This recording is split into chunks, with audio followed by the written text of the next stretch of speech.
Today, we are learning how to install the processor and fan in an old PC.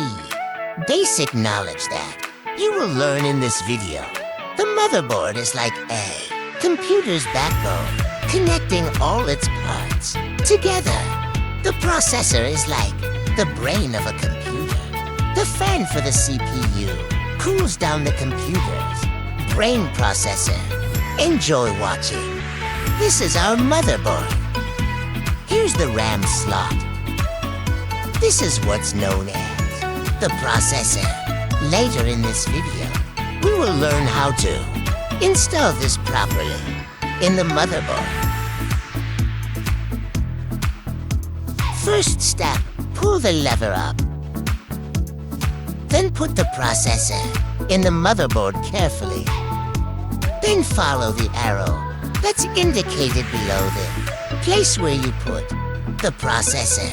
Then pull the lever down.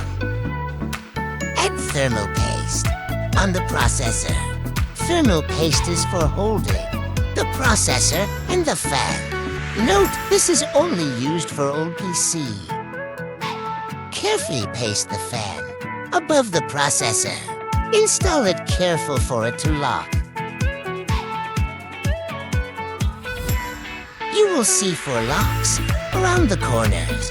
Pull them up carefully and lock them carefully.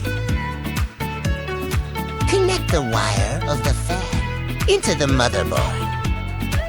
Put one CMOS battery into the motherboard.